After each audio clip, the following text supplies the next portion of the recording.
Hi, this is Vanessa Cray with Tarantino Realty. I'm sitting here with Jim Browning with Amerispec Home Inspections. He is part of my team. He's the one that I call for all my home inspections. He does a fabulous job, and I wanted to interview him to help all of the buyers out there that wanted to do a home inspection for their new property they're purchasing, or if you're a seller and you want to do a home inspection before you actually put it on the market. I wanted him to kind of go through what an inspection is, how he became an inspector, what it in detailed. Hi, Jim. Hi, Vanessa. So tell us a little bit background and where did you come from to get where you are today, and why did you do it? Well, I've been in repair phases throughout my life. I've been an auto mechanic, and I've been a project manager in a building. And I think that familiarizes me with repairs. And I just happened upon this franchise that was for sale. The previous owner was retiring, and we sat and talked, and it just felt like a good fit. I would be looking at houses and pointing out little things that might be wrong with them, or major things as far as that goes. It seemed right up my alley. So when you go and you look at these houses, what exactly are you looking for? So, I know before I come to the appointment, you usually are there about an hour before me so you can do the exterior. And what do you go over, and what are you looking for? Well, there are specific items that I'm looking for. I want to familiarize your client with their house, but I also want to look for specific things that may be wrong with them. So on the exterior, I'm looking at the siding, the foundation, eaves, any woodwork on the outside, the roofing, the air conditioning compressor. I open the panels to make sure they're wired correctly. The electrical panels. The electrical panels, yes. From there, if there's a pool involved, I do the pool inspection. Now, what parts of the pool do you include in your inspection, and what part of the pool is not part of your inspection? Well, the pool structure itself, I look at it, I run the pumps and make sure they're grounded correctly, and make sure that they sound good and they're not leaking. Filters, I'm looking for pressures, just basic items. I don't go into back washing, because that can actually break the valve if you open it wrong, or if it's just ready to break. Right, because some of those are really tight to kind of maneuver up and down and back and forth. Yes, they are. They're very tight, and I'm not allowed to break things, of course, at the home inspection. So there's things that you have to be real careful about. So this is a visual inspection to make sure things are working properly and that we have flow through the exterior of the house. And say it's a stucco home. What kind of flaws are you looking at that would be put in your report? I'm looking on stucco. I'm looking for things where we might get water intrusion, cracks that you can fit a quarter into, let's say. Now, the cracks, are they horizontal that you're concerned with, 45-degree, vertical? Most are vertical or diagonal. A lot of them originate from windows and doors. And I'm also looking at the wood, make sure it's treated well and that it's caulked in place, and windows, the same thing, making sure that they're caulked in. And you're also looking at the foundation to make sure there's no cracks, and if there is, it's just kind of minor cracks, and if it's maybe more of a bigger crack, then maybe you would suggest a structural engineer? Yes, correct. And minor cracks are not a big deal. They're going to happen, in fact.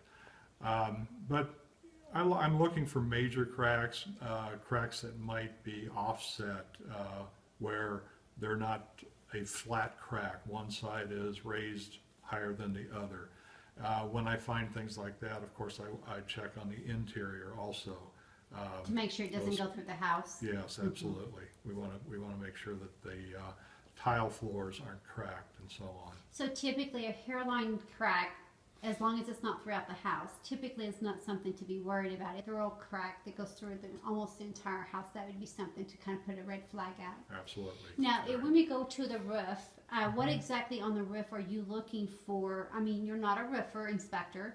You're just a general inspector that inspects the whole home. So on the roof, what exactly are you looking for when you do a home that's tile roof? Well, a tile roof, we're looking for cracks. Now, tiles, again, will crack. The ones that are worrisome are the ones that crack sideways, so to speak. And why is that? Because those tiles can slip down. They're no more connected to the cleats on the roof. So those can slip, and what happens then is the sun will be, you'll be exposing the waterproof membrane underneath the roofing to the sun, which will dry it out and crack it and possibly create a leak. I'm also looking for missing tiles, wind-blown tiles. The wind will actually pick some of these tiles up and move them a little bit in some of the major windstorms we've had. Then I'm looking for the joints in the ridge tiles, which are called mud caps. They're a concrete product. Okay, that's when you have the two areas of a roof coming together. Correct, at and the you see the ridge where they cement. come together. Right. Yes, it's a cement product that seals that joint. I'm looking for cracks or the complete absence of those joints. Okay, now what about on those, just those flat shingles? Like Shingles are on low sloped and high sloped roofs, and I'm looking mostly for missing shingles or worn shingles, weather worn shingles, where you lose the granular surface off the top of it. And then of course the joints, we're looking for flashings and so on at the valleys and joints. now with these particular shingles, what is the main amount of layers that you can put before you may say, you know what, we need a roof taken totally off before you can put another set on that, you know, we're at that point? Yes, you don't want more than 2 layers of roofing shingles on your roof. So when you get to that third, your roofer is going to recommend a re-roof at that point. Okay, so let's kind of walk inside into a home, and on the interior, when we're in the garage, that's typically where the water heater's at, and possibly the water softener if we have them. And I don't believe you take care of that. That's not something that you look into, is the water softener. No, water softeners require testing, which has to occur over time. Okay, and so on. so you don't include that into No. your inspection. So, but you do the water heater. Yes. And what else do you look in the garage for when you do your inspection? Well, a lot of times the heating unit will be in the garage also. Now, on the water heater, we're looking for safety features that are required, and we're listening to the water heater to make sure it sounds good. Sometimes when you get a crackling sound when the water heater is heating up, that can mean mineral deposits inside and possibly limited life to the tank. Heaters themselves, you want to open them up and make sure they're not dirty, not all dusty, and the filters are clean and so on. And I always operate all the heaters and air conditioners, and make sure all the safety features are in place. So if the heater part is upstairs in the attic, in most of the homes here, unless it's an older home, that's typically where they're at. You go up there and you check on them? Yes. And so while we're up in the attic, that's also where you check all of the Ductwork. ductwork, thank you. And then make sure the insulation is so much, and Make sure the insulation is every place where it's supposed to be. Make sure there's enough. I'm looking for water penetration that might maybe from an old roof leak or something like that. And anytime we have attic access, I do at least open the attic access. A lot of times there's too much insulation to walk in the attic, but if the heating unit is up there, there's usually a platform that I can go up inside, and I can get a pretty good view of most of the attic at that point. Okay. Now when we go all the way through the house, except for the kitchen, what are you looking for when you go throughout the home? I'm checking outlets for one thing to make sure they're wired correctly. I'm looking for any substantial cracking in the walls or ceilings or joints in the walls and ceilings. I'm operating the windows, making sure the screens are in place, making sure the windows lock, door locks, looking inside closets. That's a place where sometimes you'll see a leak, but that the owner may not even know about.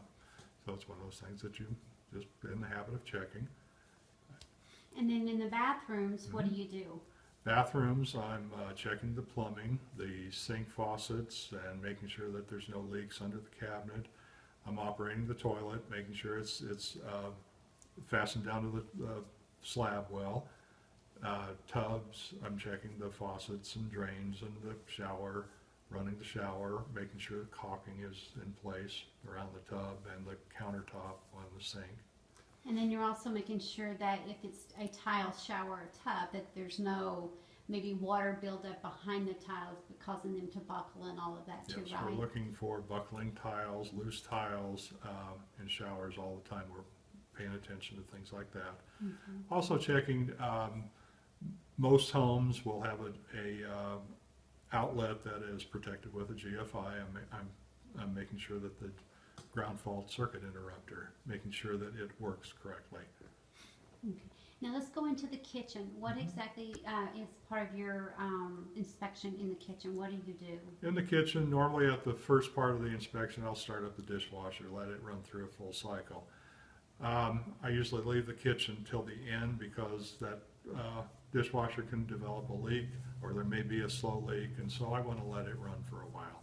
So I let the kitchen go to the end, and then when I get to it, I'll check the built-in appliances, the stove, the oven, the microwave, hood fan, disposal, and then finally the dishwasher should be through its cycle, so I check it to make sure it had operated correctly. Mm-hmm. And you do the stove, the burners, you do the microwave if it's built in. Yes. And now, do you do anything with the floors at all, in any of the floors, whether they're carpet, tile, wood? I mean, what is... Yes, on carpeted tiles, I will indicate tears or worn areas if there are any. Now, some of them are going to be dirty, but that's not part of a home inspection. We're looking for usable items. So on tiles, I'm checking for cracks, cracked joints, cracked grout, or cracked tiles, loose tiles, and things like that. Wood floors, you're looking for buckling and loose slats, and making sure that's sealed around the edges. Okay. Now, if I'm not mistaken, even if the home is being sold with a refrigerator and a washer and dryer, that is not part of your inspection. Is that correct? That is correct. Washers, dryers, and refrigerators are not considered built-in appliances by the standard of practice on home inspection. But as a normal practice, I will fill and drain the washer just to make sure the plumbing is good. I'll tumble and make sure the dryer heats. That's telling me I've got the right electrical connections or gas connections, whatever it may be. And on the refrigerator, I'll check the temperatures and see if it's relative to the settings, and make sure the water and the ice work. Okay. And you know, I will verbally tell the people how those are working. They're not part of the inspection, but I feel I can check them a little bit for them. Right. Now, I know whenever you go over your report, or before you go over your report with the client that you're doing the home inspection for, I hear you say that even though you're not a mold inspector, and if you feel like there might be mold, yes, you know that they need to go ahead and get a mold inspector because you're not certified. Correct. In that fashion. In Arizona, you do have to be certified to make a report on mold. Now, if I see anything that looks like mold, I'll bring it to your attention. Otherwise, I let you know that it's not part of the home inspection. Mm-hmm. Some people are allergic to it, and it can be very irritating to them. So I just want them to know that it's not a mold inspection. Right. Now, is there anything, because my understanding also of your inspection, for the most part, everything is under warranty for what you call serviceable, meaning it's in working condition that day. And how long on those things that you call serviceable are they warranted? Because you have a program with Amerispec that they have limited amount of warranty with their product. Tell us a little bit about that. Home inspection is actually a photograph of the condition of the home at the time of inspection. Right. Now, things may happen during a move out, or when the house is being shown, or even when the house is just stagnant. A water heater could leak. So for that reason, American Home Warranty gives all of our clients a free 90-day warranty on my inspection. Mm-hmm. What that does for them, it's good for 90 days from inspection or 30 days after closing, Mm-hmm. and it's warranting things that I'm calling serviceable on the report.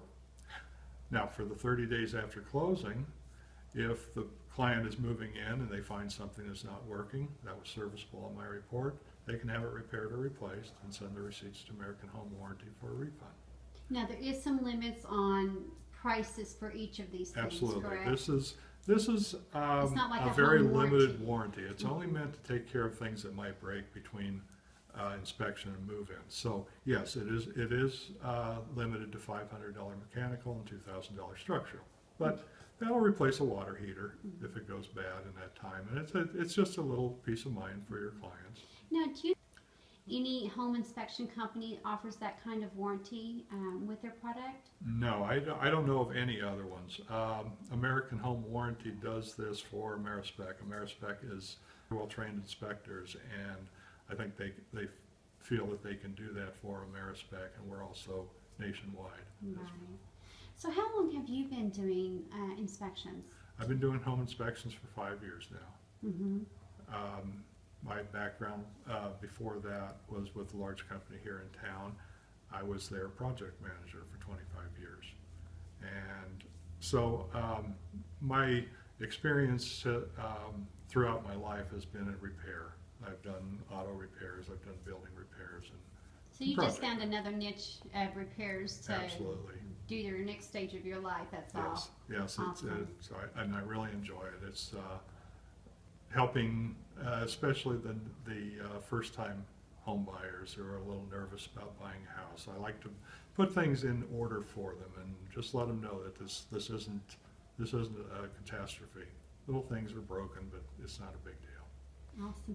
Well, Jim, if someone wanted to do an inspection with you, how would they get a hold of you? Area code 520-682-0800. My wife runs the office. She's there 6 days a week. We schedule inspections 7 days a week, Sundays by appointment. But there's always somebody there to answer the phone. Jim, thank you so much for taking the time out to do an You're interview very with welcome. us today and helping all the other buyers and possibly other realtors to find them a really good, genuine home inspector. If you need somebody that is qualified, that is really truly in it for the client and need a home looked at rather prior to selling, or if you're purchasing a home, you need a inspector, I'd highly recommend Jim Browning with Amerispec. And thank you guys for joining us today. Thank you, Vanessa.